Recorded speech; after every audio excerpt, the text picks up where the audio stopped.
Perkenalkan, nama saya Mesiana Frislia Manoi. Saya dari kelas 1 Keperawatan semester 7 dari Universitas Pembangunan Indonesia Manado. Pada saat ini, izinkan saya untuk memaparkan materi mengenai keperawatan bencana dari dosen pengampu Nurse Doni Sahensolar Escape MKes dengan materi mengenai penyiapan rautan bencana dalam pemenuhan tugas ujian akhir semester di tahun 2023. Nah, pokok bahasan yang pertama yaitu definisi rentan, kedua difabel, ketiga perempuan, dan keempat anak-anak. Rentan, yang pertama menurut Kamus Bahasa Indonesia, rentan adalah mudah terkena, mudah merasa, atau peka.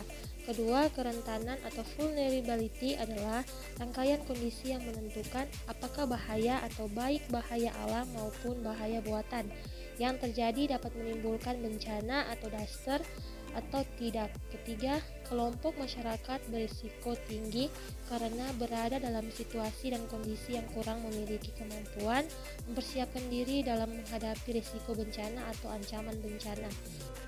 Keempat, penekanan pada berisiko tinggi karena kelompok jenis ini akan menanggung dampak terbesar dari munculnya risiko bencana atau akan berdampak oleh sebuah ancaman bencana dan banding kelompok masyarakat lain.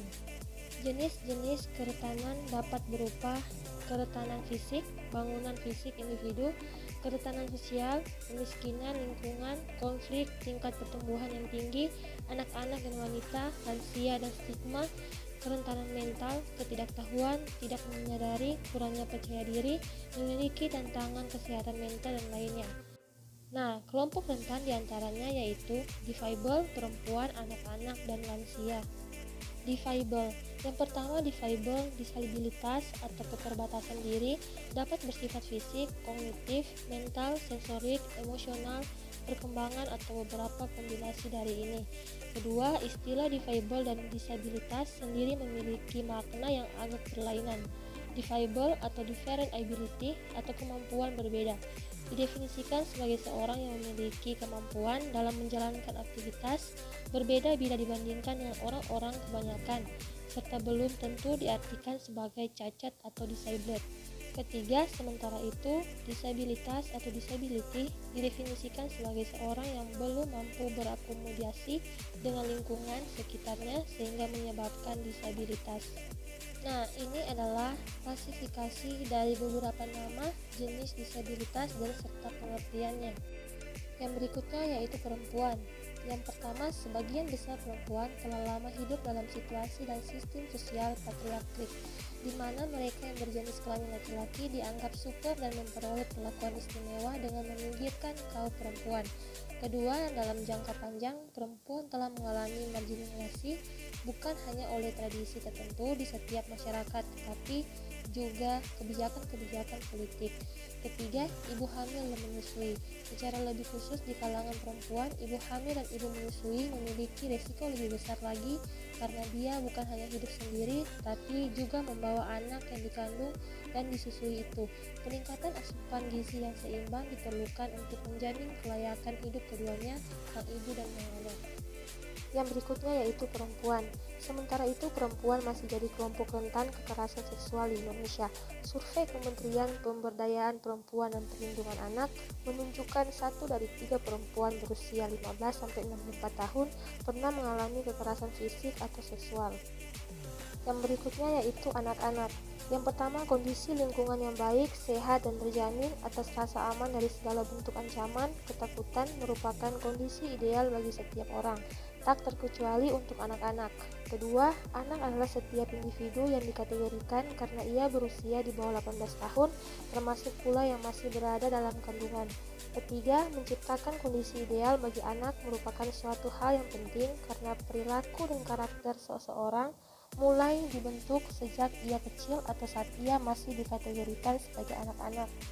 Yang keempat, di dalam proses perkembangan yang terjadi pada seorang anak meliputi pengetahuan dan pengalaman yang juga dialami dan diterima selama masa kanak-kanaknya, yang lama-kelamaan seiring berjalannya waktu memungkinkan akan mempengaruhi tumbuh dan berkembangnya hingga ia beranjak menjadi manusia dewasa. Kelima, psikologi perkembangan membahas bahwa pola kepribadian dasar seorang terbentuk pada saat anak-anak sudah dapat memahami apa saja hal yang ditangkap oleh inderanya.